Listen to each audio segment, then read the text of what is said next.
Hey man, today we got Angie Felder. Man, I consider her a colleague, a journalist, an author, and much more. I Okay. believe she was one of the first journalists to interview Dan Riley. Is that correct?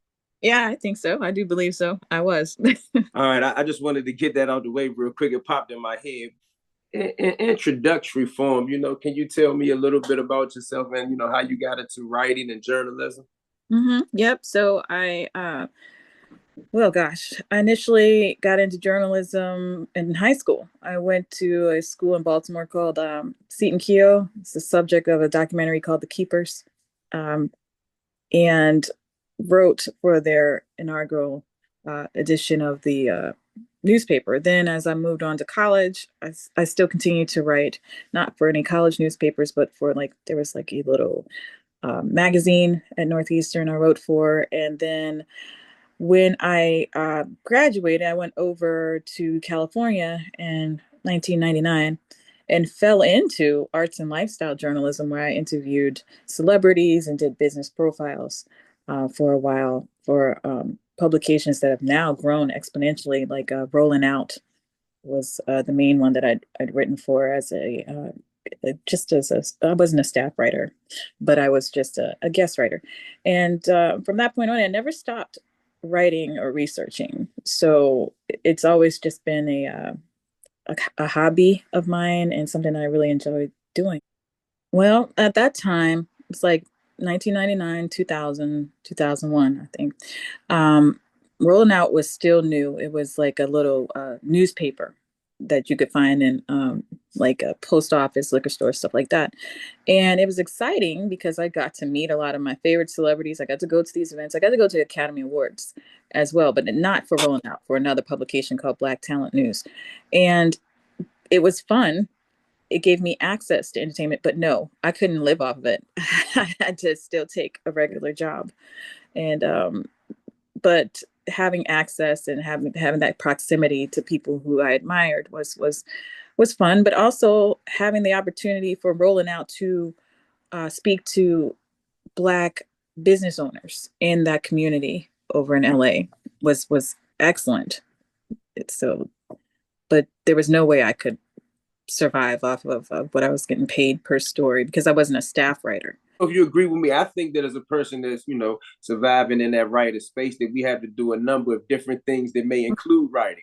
Absolutely. You have to be a jack of all trades. And a lot of people say jack of all trades, master none. But as a writer, you become a master of everything you do because you can get something out of everything you do that you can use in your writing, in your stories. You know, I had to, oh my gosh, I took temp jobs, answering phones over there in Los Angeles. Oh, I hate it. I was not, that's where I found out that I'm not good with the public. I was I did a waitressing job. I was like, that's not me. Um, it was hard. And then when I moved back from Los Angeles to, I moved back to Maryland and was Mm-hmm. working in DC in the agencies. I still wasn't getting paid a lot there, and I started doing some writing for like what was it? It was AOL Patch, more community profiles, just to feed that writing need. Because it was, when you're a writer, you still have to get it out some kind of way. And I still wasn't making enough. So you definitely have to diversify your money opportunities. I was just thinking when you spoke, when you said you agree with what I was saying, you was like, as a writer, you constantly got to do things. And now that I've been doing creating YouTube content, Hmm. I've started to use the word in my everyday language. So, as a writer, everything that we produce, is some form of content or another. So, I Hmm. appreciate you sharing that much about the writing journey. Yeah, so back to what I was saying. Once we were talking about, I guess we're gonna call him a high-profile hitman. What's his name? Chester Campbell.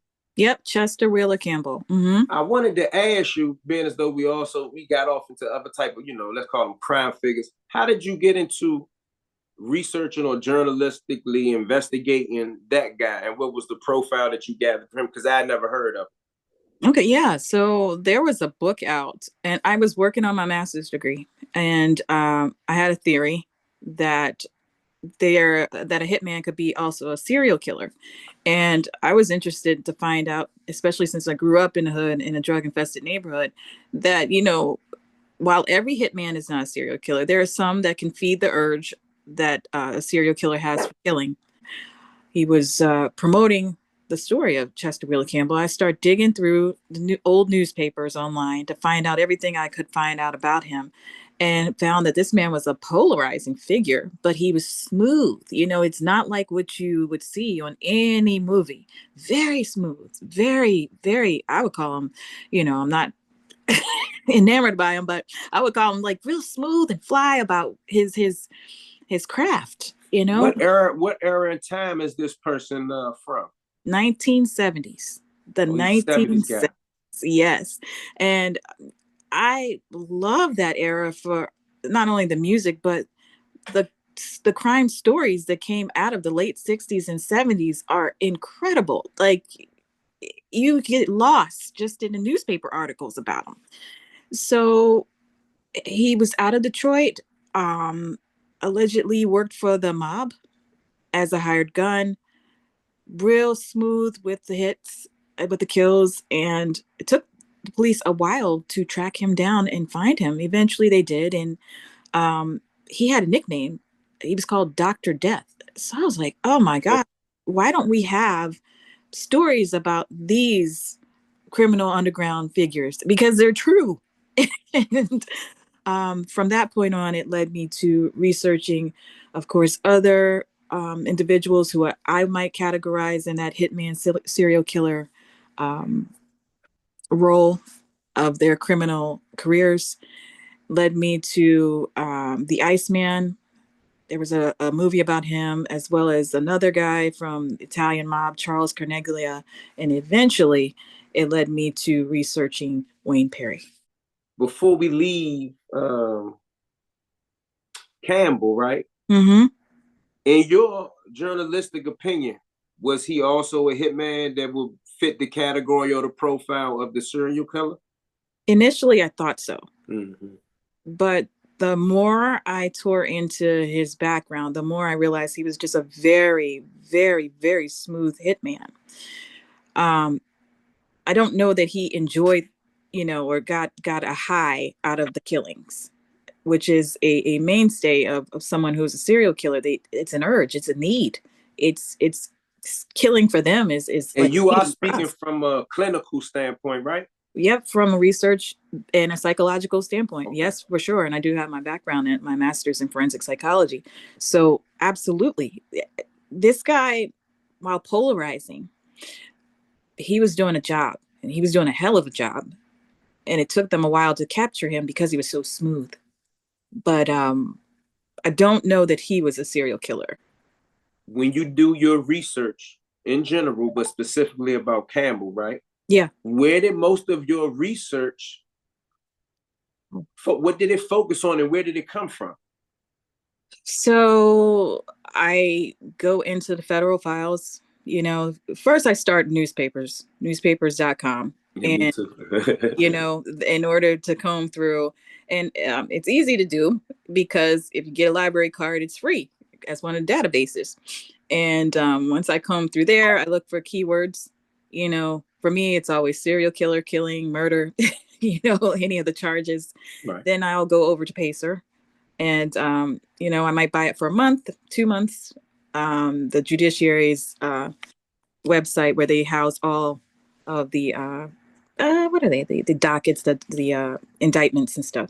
And if I don't find anything there, then I'll head over to state courts websites to do research. For some of the states it's free, a lot of them it's not, and they give you a password. For Maryland it was free, DC free.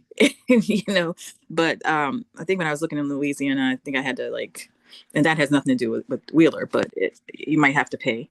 But once I find an indictment, then it's on. And then sometimes you don't have to even go into Pacer. You can just put in the person's name, the state and city and state they're from, any charge you may have heard or thought, and put that in quotation marks. And you can get something from, I think it's Justia.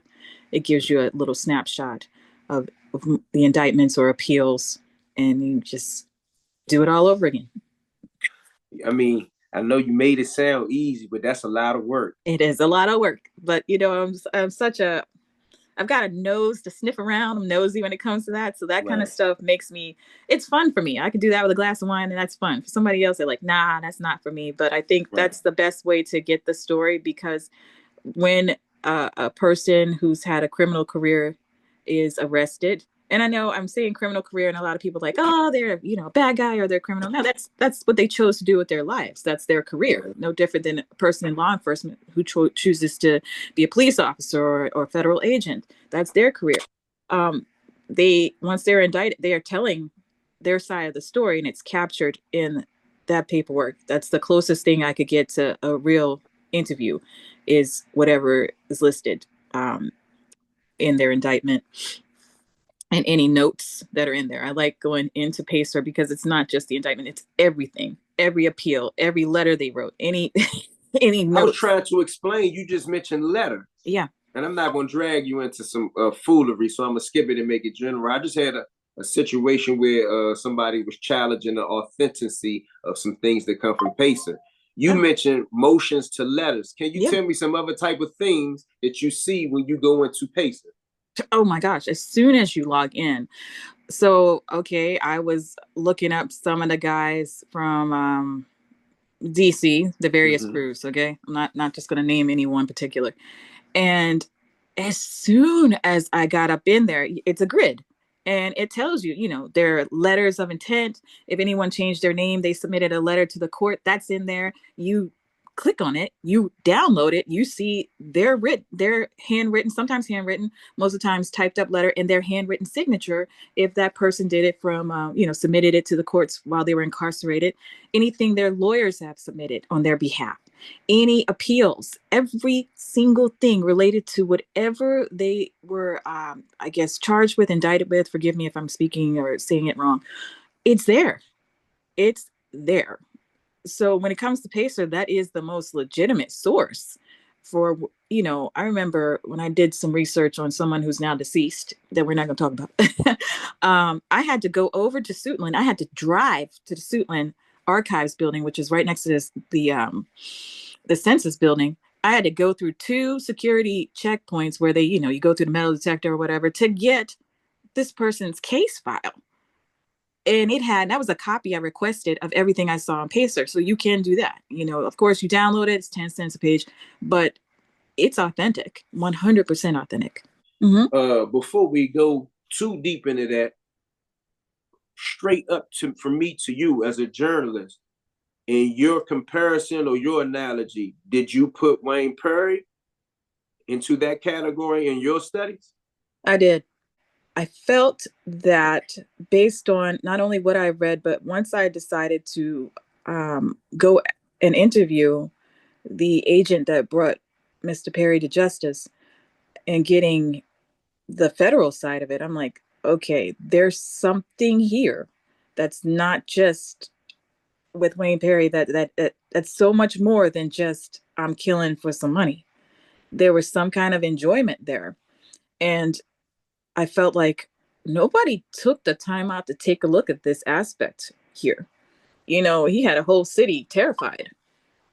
And the whole point of, you know, the serial killer, when we talk about killing and serial killing, you know, everybody might think of Ted Bundy or you know, even something as primitive as Jason and Freddy and all the other characters from, you know, those horror movies. But the thing about Wayne Perry that made him a serial killer is that it was not just for money. You know, there were some people that were, he may have allegedly murdered, because I don't know that he was tried and convicted of all of these allegations.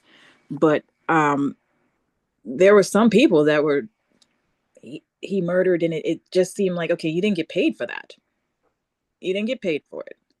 So there's something deeper to it. The more I talked with Dan Riley, who was the agent who worked on the case regarding Wayne and Alpo Martinez, the more I started feeling like, well, realizing that I feel like that he was a hitman serial killer, because there's a gene called the warrior gene that each of us has in our brains, believe it or not. It's called the MAO-A warrior gene. If you look that up, you'll see that when it's like, you know, I think it's either overactive, that it kind of makes that need for violence or violent behavior more intense.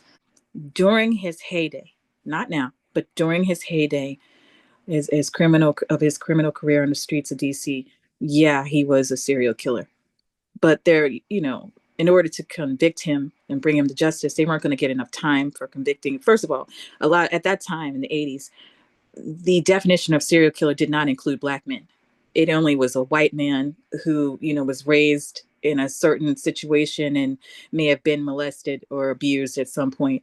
And if you didn't fit in that profile that the FBI had created of a serial killer, then you weren't a serial killer. In actuality, it has nothing less to do with that and more to do with, that gene, that brain science that no one ever takes a look at. So for sure, he was a serial killer. And I did ask Dan Riley when I interviewed him several times if he thought that if Wayne Perry was ever released, if he would go back into what he used to do. And he was like, no. Well, a serial killer is not just going to stop, unless they're forced to stop. Prison would force this man to stop. When I asked What about age? that, and I think that's you hit the nail right on the head there. I think Dan's perspective is that Wayne had got to a point where he's older. You know, while that need might be there, that age prevents him from doing it. And I'm like, I don't know, but maybe.